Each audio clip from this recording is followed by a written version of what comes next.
TSX, time to look at this chart. I have not been looking at it a lot. I'm going to go straight down to the daily chart. I want to see the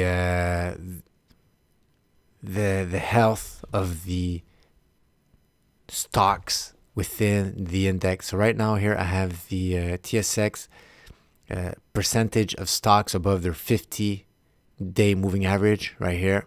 And here I have the percentage of stocks in the TSX above their 200-day moving average.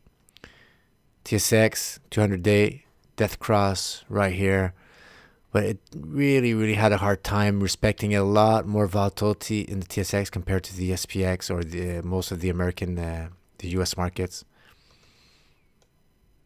So it's important with the TSX to have really that total weight of evidence that's in your favor, or the moves are really shorter. Remember, this is daily, so on the monthly, a lot of noise. You could try to reduce that. Let's check it out. Look at the monthly fast. Look at that. See all that zigzagging. Some closes below the 12-month moving average. Not A++.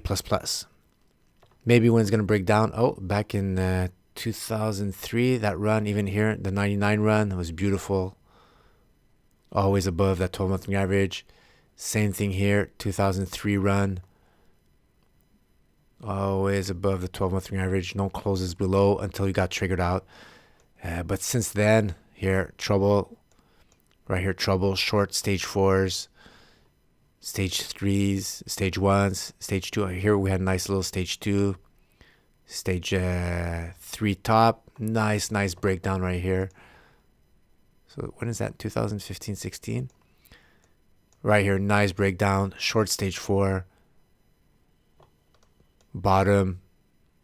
Up you go. Nice small stage 2. And after that, we've been in turbulence since then. Warning signs that this could go either way right here. But when you take the weight of evidence and you look at the total markets, you look at economic data, that the cycle is starting to end. A lot of warning signs that playing up is dangerous. You can have the hammer of the higher time frame could nail that price action down. And even if you had stage 2s here on the dailies or on the weekly, these big red candles are imminent. Very dangerous to play long at this stage right here. You want to play long when you have the weight of evidence showing you these type of patterns. Here, this type of patterns. You want to play stage 2 when it starts coiling up nicely. Right here, nice base when you start going up. Or even, right here, sideways move, and then you go up after you had a nice stage 4 break down. That's what you look for. Right here, after all this choppiness, I would like to have to see this consolidate. And until I have a close, I need a monthly candle close above 16,447. If I don't have that, I'm not even going to look at an uptrend for the Canadian markets. So I'm going to wait. When I have my stage 4 decline, I'm going to enter short, but I'm not going to go long right now. I'm not going to go short right now. I'm just going to wait. So that's why I'm going back on the daily. I'm going to look for details. I want to see the health. If I could get some details of any imminent turnarounds. You can't short now. You're above a 200-day moving average. You're above the 50-day moving average. You're already starting to create an uptrend here. Ichimoku cloud is defining support below you. A lot of bearish technicals have disappeared. I'm not going to play an uptrend. I'm not going to play up until I close above here. And even then, I know I'm towards the end of the economic cycle. So that's going to be on standby. So I'm going to really try to fine tune my entry on the short. So to help me, I got the stocks above their 50-day moving average. I'm going to start looking for divergence, the classic stuff. Whoa, disappear, just price action. Okay. All right. Okay, here we go. Lower highs. What we got here on the 50-day? Ooh, higher highs. So big divergence. Really, most of the stocks are above their 50-day moving average. A lot of the stocks. Wow, how much? 90. Oh, here we had 87, 89, 89%, but already starting to roll down, and the price action has difficulty creeping up. So we're still doing lower highs. We haven't beat these highs. Lower highs, lower highs, lower highs on the daily chart. Even this one's still lower highs. So this is some longer term bearish divergence. We had some overcame all this divergence that we had here before, so we have to go back and get those highs here. So that's for the gas tank, the short-term gas tank, that 50, those talks about the above their 50-day moving average. I see that as a smaller, fast gas tank that could get consumed. And as soon as we go down, we could start looking, okay, let's see. We could start expecting a pullback up. But here's the bigger gas tank, that 200-day, the stocks above their 200-day moving average. Do I have... Ooh... Even the 200-day showing some divergence from this high here. A little further back. Not really. Not yet. Wow. Okay, right here. So a few things happening here. So we have divergence from this high here. Lower highs, higher high on the 200-day. So that's heavy divergence. We're also approaching a horizontal break line. If it breaks above, this could actually go and revert, stay higher, and go challenge that monthly defined breakout line. If we go above, go back above here, that's going to be a lot of pressure to keep it hanging up there. When did this start changing? Right here, I think we went across. See, before we fell here in October, the stocks above the 200-day moving average started having difficulty, then failed. Oh, retested right here, couldn't get back above. See the price action here. Put that here. These red lines, these vertical lines really help me in case I'm biased or I'm not looking at the good highs or the good points.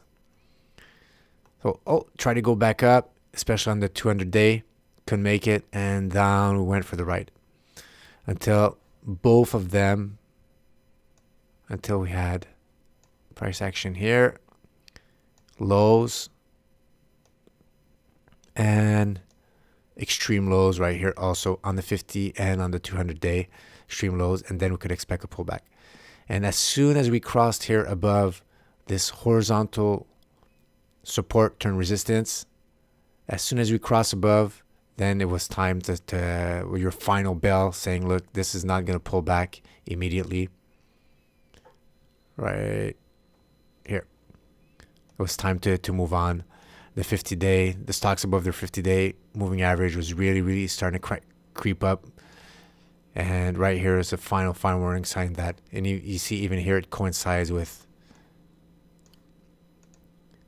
a daily chart breakout line right here. So you got a few warning signs to get out on that pullback, that it wasn't going to pull back down. It could have went back down here, but it didn't. So that's some of the technicals I could say, okay, I'm going to have to wait. This thing has got steam in it. It's going to go up. So this, I like drawing trend lines. This, I see it more like the oscillator, like the fast stock on the weekly, to try to consume, to see if you're going to go up or down, and if there's divergence for the next move down, if there's the gas tank is ready for a pull move down, going up and down even during a downtrend. But this one is like the fast stock on the monthly, the power zone. You want to stay there for a while. When you're in an uptrend, see when here you were in the downtrend, it could stay here for a while, and you draw your trend lines. And when those trend lines are violated, let's move that little sucker here. You could almost guess when those trend lines are violated here off that base. The ones above the 50 are also moving through halfway territory, and you get a nice signal that. Oh, let me scoot that.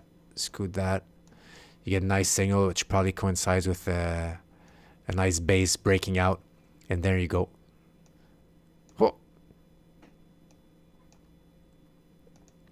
So what was that? Was that the ultimate? Where we 2016. So that was out of the rut, out of that 2015-16 down phase. So that's what you're gonna look for. Stage 4, those stocks staying in oversold territory in the power band, even when the 50s they fluctuate up and down, creating those rallies up and down. As long as the quantity above their 200-day moving average, above their 200-day moving average stays in that zone, you're good to go.